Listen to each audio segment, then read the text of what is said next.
దేవుని నామమునకు స్తోత్రములండి. ఈనాటి ధ్యానాంశము క్రీస్తు ప్రభు యొక్క మాటలు జుంటె తేనె దారుల కంటే మధురమైన మాటలు.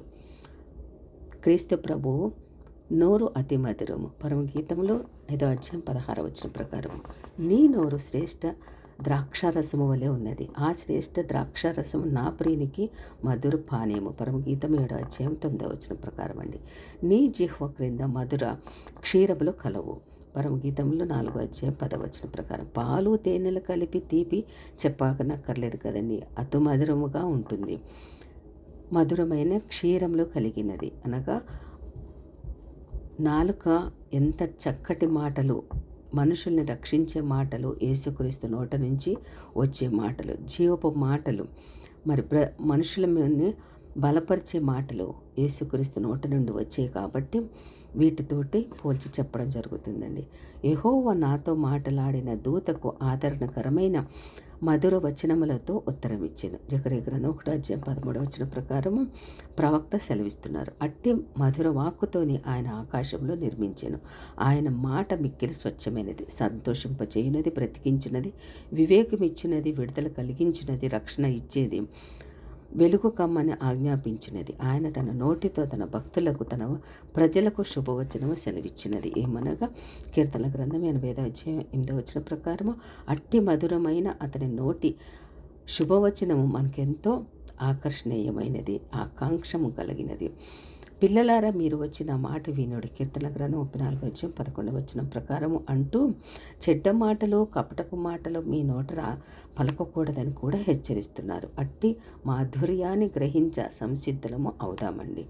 ఇతరులకు ఆ జుంటె తేనె దారుల కంటే మధురమైన యేసుక్రీస్తు మాటలు మనము చెప్పగలగాలి, పంచగలగాలి, వారిని రక్షణలోనికి తీసుకురాగలగాలి.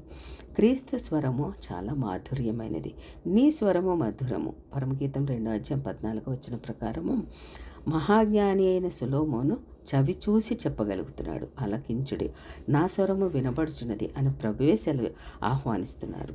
ఆయన స్వరము మిక్కిలి నిమ్మలంగా మాట్లాడుచున్నది.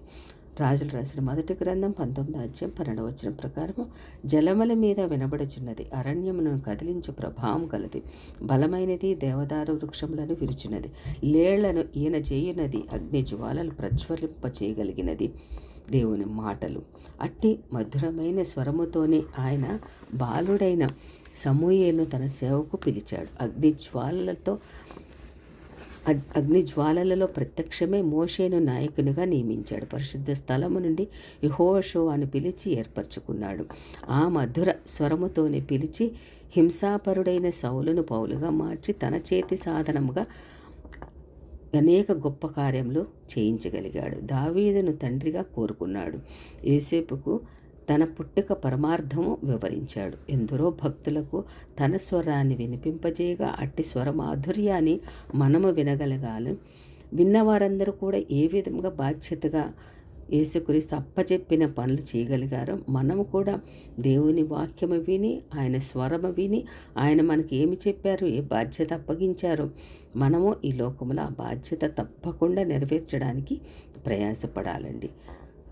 ఆయన ప్రేమామయుడు. ఆయన ప్రేమ ఎంత మధురం అంటే ద్రాక్షరసం కన్నా అది అతి సంతోషకరమైనదని పరమగీతం 4వ అధ్యాయం 10వ వచనం చెప్తుందండి. దేవుని ప్రేమాస్వరూపి కనుక ప్రేమ చేతనే ఆయన తనలో మనలను ఏర్పరచుకున్నాడు. ఎఫెసీ గ్రంథం 1వ అధ్యాయం 6వ వచనం ప్రకారం ఆయన ప్రేమ శాశ్వతమైనది. ఇర్మియా గ్రంథం 3వ అధ్యాయం 3వ వచనం ప్రకారం మనము దేవుని ప్రేమించితమని కాదు కానీ ఆయనే మనలను ముందుగా ప్రేమించారు, మన కొరకు తన ప్రాణంను అర్పించి ఉన్నారు. మనలను ఆయన ఎంతో ప్రేమించగా మనము ఆయనను ప్రేమించవలసింది కదా, ప్రేమించాలి కూడా. ఆయన ఆజ్ఞలను గైకొనాలి, ఆయన ఆజ్ఞల ప్రకారం నడుచుకోవాలి. ఆయనను ప్రేమించుట క్రీస్తు ప్రేమ నుండి మనలను ఎవ్వరూ ఎట్టిదియు ఎడబాపలేదు. ఆయన మధురమైన ప్రేమ చవిచూచి ఆయన ప్రేమ ఎందు నిలిచి ఉన్నచో దేవుని ఎందు నిలిచిన వారం అవగలుగుతాము.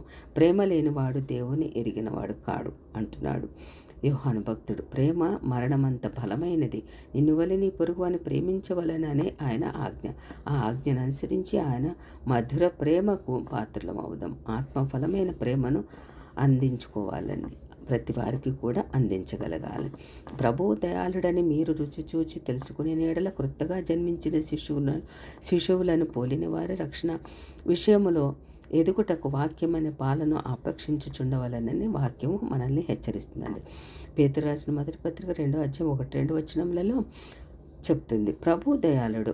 కీర్తన గ్రంథము 107:1 వచనం ప్రకారం కనుకని క్షమించుటకు సిద్ధమైన మనసు గలవాడు. ఆయన దయాళత్వంతో మనకు మేలు చేయుచున్నాడు. కీర్తన గ్రంథం 119:68 వచనం ప్రకారం ఆయన పెదవుల మీద దయారసము జాలువారుచున్నది. ఆయన దయ నిత్యము ఉండునట్టుది. కీర్తన గ్రంథము 100:5 వచనం ప్రకారం ఆయన తన దయచొప్పున మనల్ని జ్ఞాపకంలో ఉంచుకున్నాడు.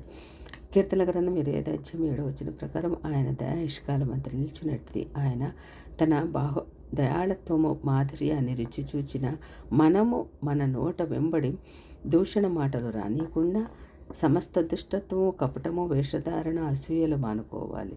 ఎందుకనగా దయగల మాటలు ఆయన దృష్టికి పవిత్రములు.